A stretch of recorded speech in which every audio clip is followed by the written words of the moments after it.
She was ready to marry again, until she saw her ex-husband in the crowd, holding the letter that shattered her heart at 3 a.m.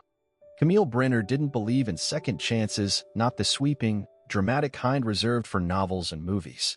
She believed in rebuilding, in daily routines and slow healing, in the kind of steady love that didn't demand sacrifice to feel real. After 10 years alone, after grief took her child and silence took her marriage, she'd pieced herself back together one Sunday morning at a time. One therapist session, one empty room painted over in soft blues and hopeful light. Jacob came into her life gently, without fanfare. A widower, like her. Kind, dependable, soft-spoken. He never pushed her to talk about the past, never asked her to fill the silence with anything she wasn't ready to give. He showed up when he said he would, learned how she liked her coffee, laughed at her dry humor, and never took offense when she needed space. With Jacob, Camille never had to perform happiness. It came naturally, quiet, solid, and steady. So when he asked her to marry him, she said yes. Not with trembling hands or teary eyes, but with calm certainty. It wasn't fireworks. It was sunrise. They planned a small wedding. Just 22 guests. A weekend gathering at a lake house nestled in the hills outside Asheville. Camille didn't want a ballroom or a band. She wanted stillness, honesty, and the people who mattered most. Her sister arranged the flowers, white hydrangeas in mason jars. Her daughter, Rose, helped her pick the dress. Ivory silk with a gentle drape, no corset, no veil, just clean lines and comfort. On the morning of the wedding, Camille stood in the guest bedroom mirror, watching as her daughter zipped up the back of her gown. The soft fabric floated around her legs as the breeze from the open window stirred the curtains behind her. "You look beautiful," Rose said, stepping back to admire her. "But also, peaceful." Camille smiled faintly. "That's the idea." And it was. This wasn't the frantic love of her 20s. This was a new kind of promise. One built on survival, on choosing each other with eyes open. No illusions. No rescue fantasies. Just two people who'd been broken by life and were willing to believe in joy again. She waited at the edge of the garden path, arm hooked through her brother's, heart steady. The music played, light jazz, the kind Jacob liked. The chairs were set in soft rows under a canopy of oak trees, and the late afternoon sun painted everything in gold. Then she saw him. Row 3. Second seat from the aisle. Graham, her ex-husband. He wasn't supposed to be here. She hadn't seen him in 10 years, not since the day their marriage ended in a courthouse conference room, both of them too tired to fight anymore. Grief had gutted them. The death of their son had cracked something between them that neither could repair. And when Graham finally broke, when she found out about the woman, about the hotel, Camille hadn't asked for explanations. She just left. He looked older, broader, silver in his hair now. Navy suit. He always wore navy. His hands were clasped tightly in front of him, elbows on his knees like he might fall forward at any moment. But it was his eyes that undid her. He looked at her like he was seeing something impossible. She stumbled. Only slightly. Just enough for her breath to catch. Just enough that Jacob turned from the altar and raised an eyebrow, concern softening the corners of his mouth. She forced a smile and nodded. "I'm fine." She wasn't. She walked down the aisle, took Jacob's hands in hers.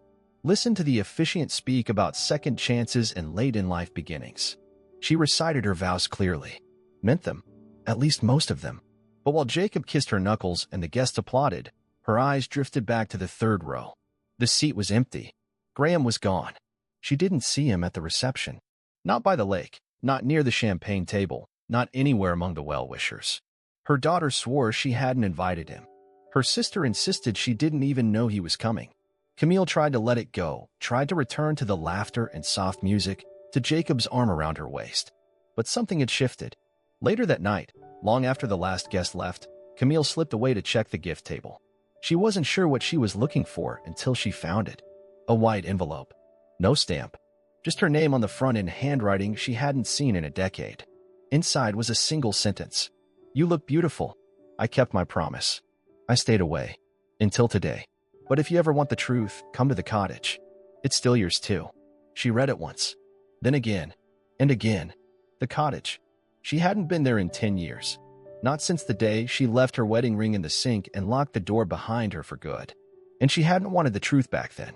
But tonight, standing in her wedding gown, holding a note from the man she'd loved before everything fell apart, Camille realized something terrifying. Now she did. The next morning, Camille rose before the sun. The air in the lake house was still, the silence so thick it felt sacred. Jacob was still asleep, his breathing steady beside her. He looked peaceful, content, the way a man should feel after marrying the woman he loved. But Camille couldn't sleep, couldn't even lie still. That note had burned through her all night. She made coffee by muscle memory, moving quietly through the kitchen, careful not to wake anyone. As the machine hissed, she stood barefoot at the counter, holding the white envelope again. Her thumb traced the familiar strokes of her name, and for a second she imagined it was still 2012, and they were still a couple with flaws but not yet wreckage. But it wasn't. That Camille no longer existed. And neither, she thought, did that version of Graham. Still, the cottage was calling her like a forgotten melody. She left a note for Jacob. Just a simple line. Went for a drive. Needed a little space to think. She didn't lie. Not technically. But she didn't tell him where she was going either. The road to the cottage hadn't changed. It still curled through the woods like a secret kept by time, flanked by moss-covered trees and patches of sunlight that flickered through the branches. Every twist in the pavement brought back another memory, late-night drives with the windows down, arguing over music, the way Graham used to rest his hand on her knee even when they were fighting. The cottage appeared at the edge of a clearing, quiet and tucked into the earth like it had been holding its breath since she left. The same white shutters. The same crooked mailbox. The porch light was off, but her heart quickened when she saw the navy blue truck parked in the gravel. He was here. Of course he was. She didn't knock. The door was already cracked open, and some deep, irrational part of her believed he'd left it that way for her. She stepped inside slowly, her breath catching in her throat. The air smelled like pine wood and old books. And memory. Everything was still in place. The coffee table they'd built from reclaimed barnwood. The bookshelf she had filled with first editions. Even the Afghan her mother crocheted, folded neatly on the back of the armchair like someone still cared enough to preserve the past. Then she saw him. Graham stood by the window, hands in his pockets, looking out toward the trees. He turned the moment he felt her presence, but he didn't smile, didn't speak. For a long moment, neither of them did. Camille's voice broke the silence first. "You never sold it." "No," he said quietly. "Couldn't bring myself to." "Why now, Graham? Why show up on the one day you promised you never would?" He ran a hand through his graying hair, exhaled. "Because I didn't want you to go through with it without knowing everything. I told myself I was honoring your peace. But I was just hiding. From what? From the truth. From the things I should have told you years ago." She stepped further into the room, the weight in her chest growing heavier. "Then tell me now." He nodded, slowly. "I didn't cheat on you, Camille." Her lips parted, confusion flashing behind her eyes. "But the hotel, the woman, I let you believe what you needed to," he said. "Because I thought it would be easier for you to hate me than to live with what really happened." She shook her head. "I saw the receipts. I saw the messages." He looked away, jaw clenched. "I wasn't with another woman. I was trying to plan something. A weekend away. A place to talk. I thought maybe we could find our way back. But I never got the chance. You were already halfway out the door." She stared at him, the floor tilting under her feet. "Why wouldn't you say that then?" "Because you were grieving. And angry. And I was too much of a coward to fight for us." Camille sat down on the edge of the couch, suddenly aware of how much energy it was taking just to breathe. "I hated you for a long time," she said softly. "I know. And now, I don't even know if I'm allowed to feel anything at all." "You're allowed to feel everything," he said. "Or nothing. I didn't bring you here to change your life. I just wanted to give you back the pieces of it you never got to hold." She looked around. The photos were still in their frames. The mug with her name still on the kitchen counter. The framed poem he once wrote her, slightly crooked on the wall.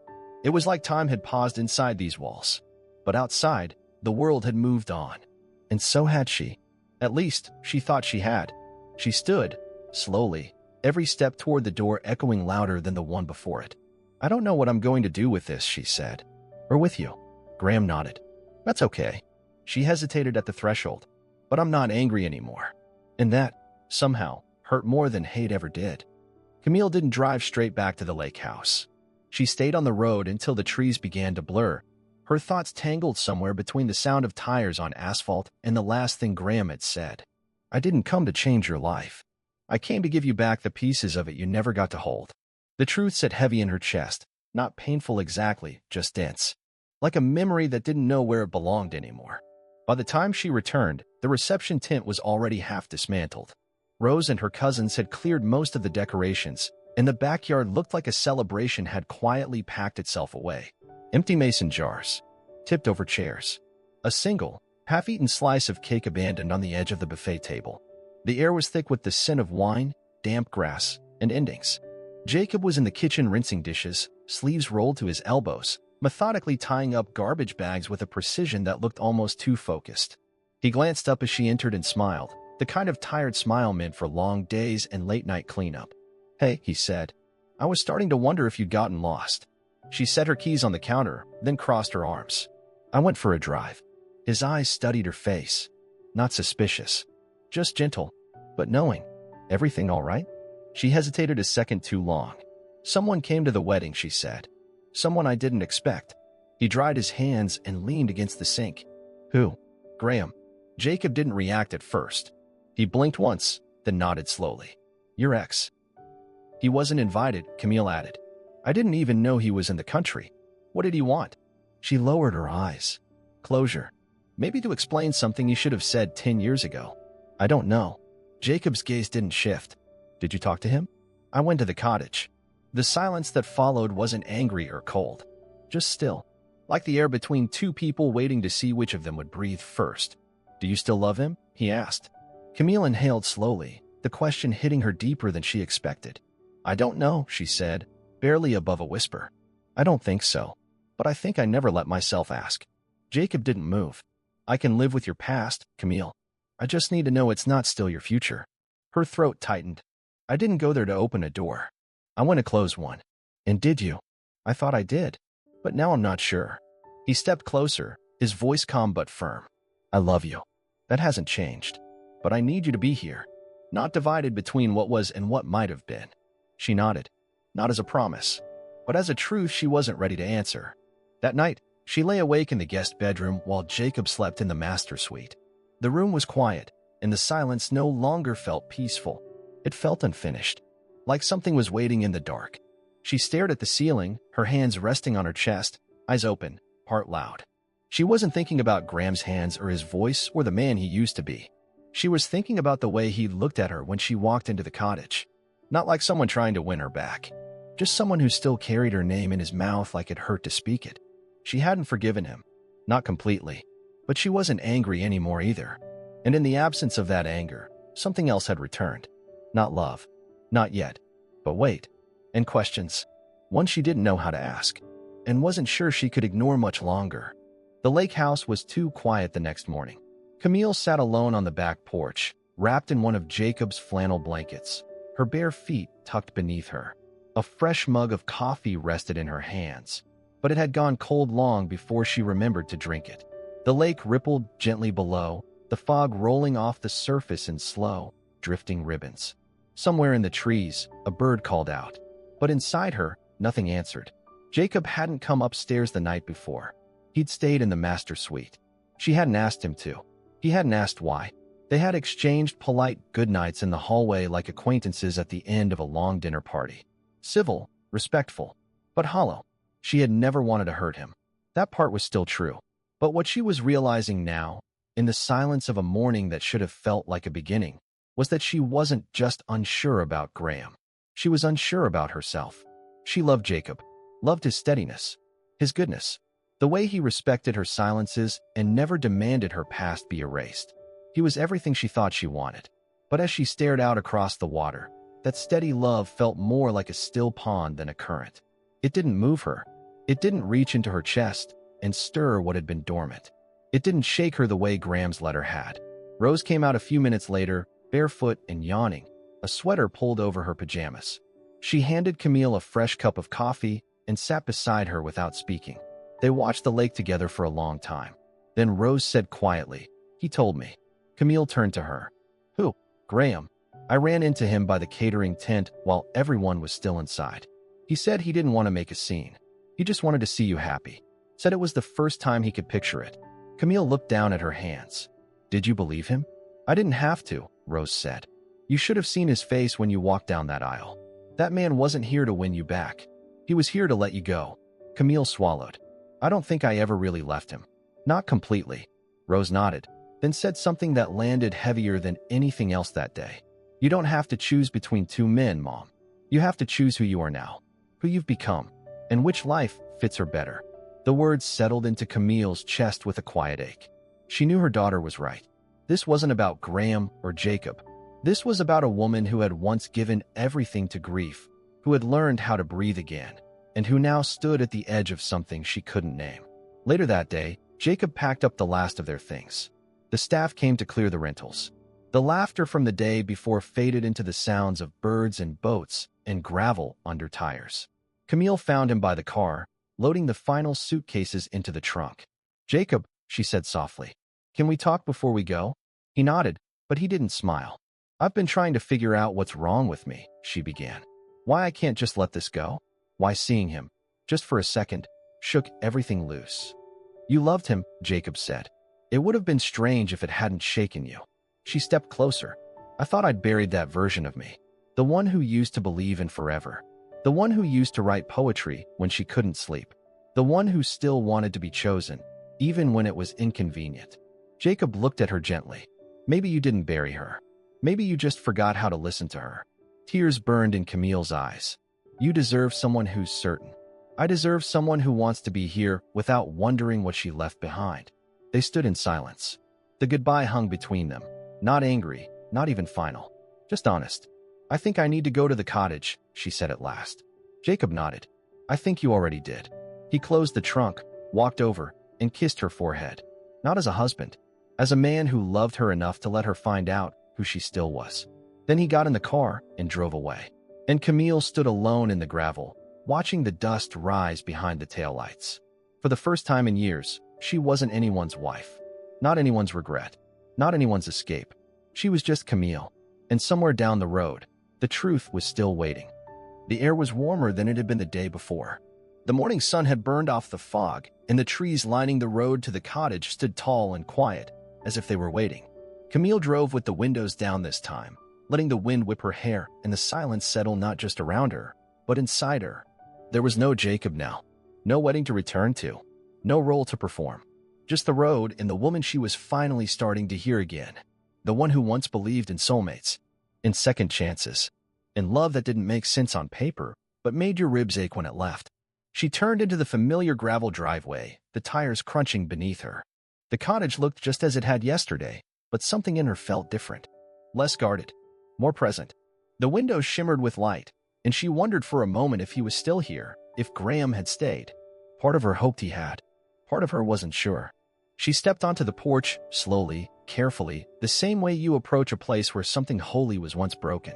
The front door was unlocked. She walked inside. The scent of cedar and old books wrapped around her like an old scarf. The throw blanket still sat on the arm of the couch, her favorite mug was still beside the sink, and a photo frame of her and Graham, taken on their 3rd anniversary in Maine, remained untouched on the shelf. He hadn't erased her. He hadn't packed her away. She ran her hand along the back of the armchair, fingertips brushing soft fabric. Then she turned toward the hallway, her eyes drifting to the closed door at the end. The bedroom. She paused, breath catching. That door hadn't been opened in 10 years. And yet, her feet moved toward it before she even gave herself permission.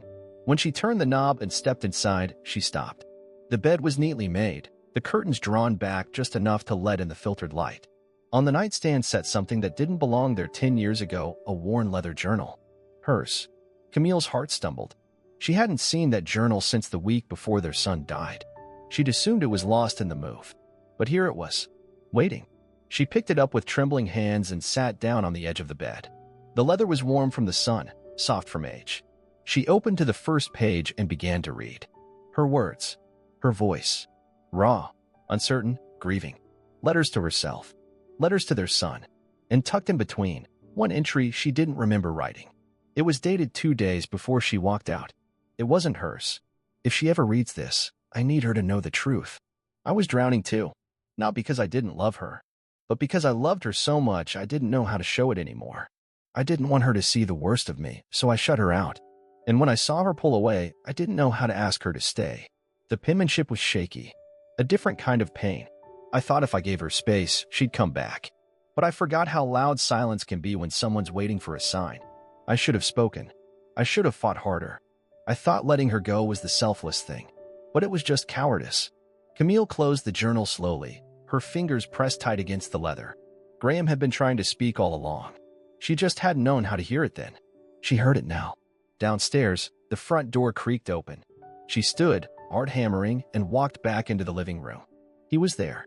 Graham stood just inside the doorway, holding a paper bag from the diner in town and a look that held no expectations, just hope and apology wrapped into quiet restraint. "I didn't know if you'd come back," he said. She stared at him for a long moment. And then, finally, she spoke. "I didn't come back for you," she said softly. "I came back for me." He nodded. "That's exactly who I was hoping to see." Camille walked past him to the porch, the sunlight warm on her face, the trees swaying gently in the breeze. She sat on the top step and listened, not to her past, not to her fear, but to the part of her that was still figuring out what healing really meant. Graham set the bag beside her and sat down a few feet away. Not touching, not pressing, just present. And for the first time in a long time, Camille didn't feel like she was trying to outrun anything. She just breathed and let the quiet come without needing to fill it. They sat in silence for a long time. Not the tense, brittle silence of people unsure how to speak. Not the sharp kind that buzzes with words unspoken.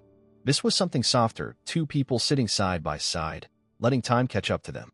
The air was warm, the sun low in the sky, and the birds overhead flitted from branch to branch like nothing had changed. In truth, everything had. Graham didn't try to fill the moment. He didn't ask what she was thinking or offer apologies she hadn't asked for. He just sat beside her, his hands resting on his knees, close but not touching. And Camille felt something inside her loosen. Not in surrender, but in understanding. "You kept everything," she said finally, her voice barely above the breeze. "I didn't know what to do with it," Graham replied. It felt wrong to erase it. But keeping it wasn't about hoping you'd come back. It was a way to remember I'd once been good at something. At loving you. Even if I forgot how to show it when it mattered most. Camille looked out at the woods beyond the porch. "I used to think I left because of what you did. But it wasn't just that. It was because I couldn't look at you without seeing what we lost." Graham nodded, slowly. "I know. And then Jacob came along," she continued, more to herself than to him. "And he was kind. Steady. Nothing ever cracked with him. But maybe I mistook calm for closure." She felt him turn slightly, but he still didn't reach for her. "Did you love him?" "I did," she said, "but not in a way that shook me. It was like falling asleep to the sound of rain. Gentle. Familiar. But not the kind of love that demands you change." He didn't speak. And she was grateful, because she needed to say it all. "I spent so many years trying to be okay," she continued, "trying to rebuild myself from the outside in. But I never stopped waiting for someone to tell me I wasn't broken beyond repair, that I could still be more than what I'd lost." Graham's voice was steady. "You were never broken, Camille. Just grieving out loud." Her throat tightened. She blinked, hard, and let out a quiet breath that felt too full of everything she hadn't cried about in years. "Do you want to come inside?" she asked after a long silence. "Only if you want me to." She stood and looked down at him, the man who had once made her feel like the world wasn't wide enough to contain their love, and later made her feel like it wasn't safe to live inside it. He had failed her, and she had left him. But now, neither of them was running. "I don't know what I want yet," she said honestly, "but I know I don't want to leave today with more questions." He nodded once. "Then let's take it slow. No expectations. Just truth." Inside, the house was quiet.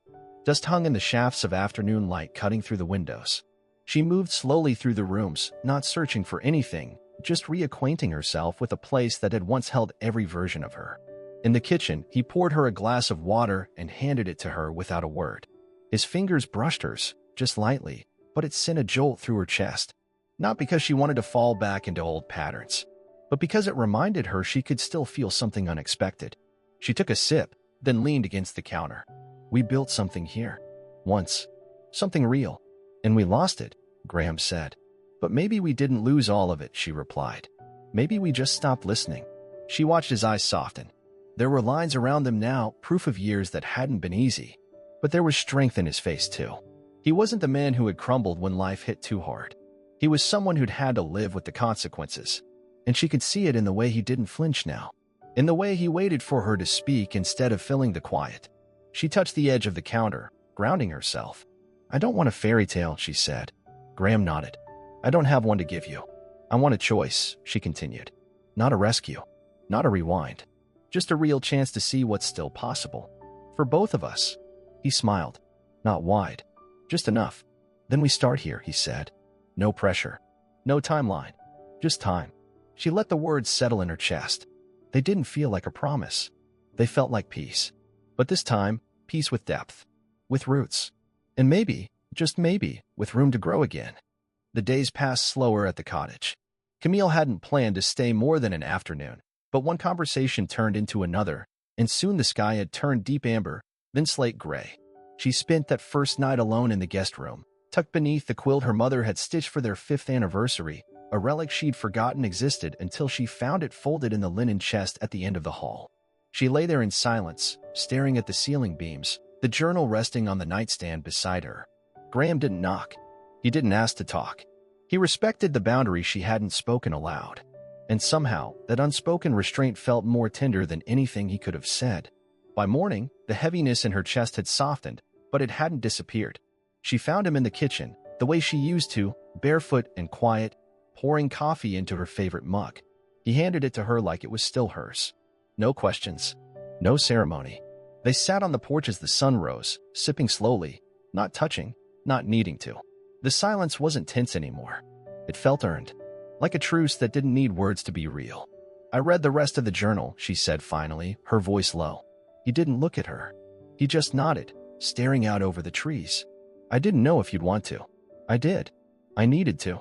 She placed the mug on the railing, exhaled. You blamed yourself for everything. I did, he said. For the baby. For the distance. For not knowing how to hold you through it. We both disappeared in different ways, she admitted. And neither of us knew how to ask for help. Graham finally turned toward her. His eyes weren't pleading. They were just open. I tried to erase my guilt by letting you go. But I should have fought harder. Not for the marriage. For the truth. Camille nodded slowly. You did something just as hard. You waited. And you stayed. They fell quiet again. Not because there was nothing left to say. Because everything that needed to be said was starting to live in what they were willing to share now. Later that day, they went into town. Not as a couple. Just two people who once were, trying to figure out what still fit. They walked through the small farmer's market, stopped at the bakery they used to love, the one with the blackberry scones and the old woman behind the counter who remembered their names. You're back, the woman said with a smile, her hands powdered in flour. Didn't expect to see you two again. Camille opened her mouth, unsure what to say. Graham stepped in gently. Just visiting. But thank you. They sat on the bench outside the shop, each with a paper-wrapped scone. Camille took a bite and tasted a memory she didn't realize she'd missed. She turned to him. What happens now? Graham brushed a crumb from his lap. That's up to you. I don't want to fall back into something just because it's familiar, she said carefully. I'm not that woman anymore. I know. And I don't want her back. I want the one sitting next to me now. The words settled in her chest. Not heavy. Not desperate. Just sincere. They drove back to the cottage in comfortable quiet. That night, they cooked dinner together for the first time in over a decade. Nothing fancy, just grilled vegetables and pasta, but it felt like a ritual, like a reintroduction. His movements in the kitchen were the same. Focused. Calm. He still hummed under his breath when he stirred sauce. She still corrected how he held the knife. They laughed once. A real laugh. After dinner, she sat by the fireplace while he washed the dishes. She watched the flames shift behind the glass, her hands wrapped around another cup of coffee. He joined her after a while, sitting across the room, close but not too close. I'm not asking for an answer, he said, or a timeline. I just want to be someone you can look at without pain. Camille looked at him. Not the man who had once failed her. The man who stayed. You already are, she said softly. That night, she didn't sleep in the guest room. But she didn't sleep in the master bedroom either. She stayed in the space between, curled on the couch, journal on her chest, memories turning into something gentler than before. And for the first time in years, she let herself imagine a future that didn't erase the past. It simply forgave it. Camille woke to the sound of rain on the windows. Not a storm, just a steady, rhythmic patter, the kind that blanketed the house in stillness and wrapped around the bones like something familiar. She opened her eyes slowly, the weight of the journal still on her chest, the pages slightly crumpled beneath her arm. She hadn't meant to fall asleep on the couch, but she hadn't meant to stay this long either. It had been 3 days since the wedding. 3 days since she read Graham's handwriting. Since she stood in the hallway of the lake house and told Jacob she didn't know. Since she had first felt the question settle into her like an ember she couldn't quite put out. Who am I now? And what does that version of me need? Graham was already up when she wandered into the kitchen. He handed her a cup of coffee without saying a word, and she took it with a nod, both of them walking to the porch like it was muscle memory. They sat in the same places, but something between them had changed. Not into romance, not into something easily named. It was trust, maybe, or the quiet recognition of two people who had chosen to stand still instead of running in opposite directions again. Camille sipped her coffee, then looked at him. "I need to go home." He nodded. "I figured. I don't know what that means for you, or for us."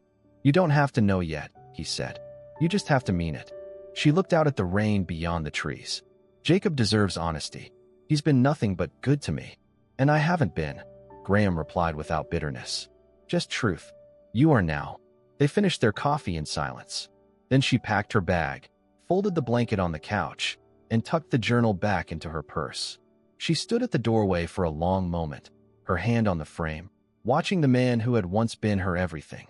"I don't know where this ends," she said. Graham met her gaze. "That's the point. Maybe it doesn't have to." She smiled, soft and tired, but whole in a way she hadn't been in years. And then she left. The drive back wasn't heavy. It wasn't drenched in regret. It was quiet, purposeful. She knew what had to come next. Not a grand gesture, not a speech, just a choice. She arrived at her apartment just before sunset. Jacob's car was parked out front. He was waiting. She climbed the stairs slowly, her heart thudding, her breath shallow. He opened the door before she could knock. Neither of them spoke right away. He didn't look angry, just older than she remembered. Wiser, like the last 3 days had taught him something too. She stepped inside, set her purse down, and looked him in the eyes. "I wasn't ready," she said quietly. "Not the way I thought I was." He nodded. "I know. I loved you. I still do, in a way, but not in the way that makes a marriage work. I thought I could grow into it. But I think you deserve someone who doesn't need to become anything more than she already is." He stepped closer, hands in his pockets, voice calm. "And what about you? What do you deserve?" She swallowed. "I think I'm still figuring that out. But I know it starts with telling the truth, even if it hurts." Jacob studied her for a moment, then nodded. "Then that's what we do." They didn't cry. They didn't fall apart. They just stood in the center of a moment that required both of them to be brave and honest. He walked her to the door and kissed her forehead. A goodbye, a thank you, and then she was gone. Not broken, not afraid, just free. She drove away without looking back. Not because she wanted to leave Jacob behind, but because she was finally ready to walk toward herself. And somewhere down the road, not tomorrow, not next week, but when the time was right, she knew where the truth would be waiting.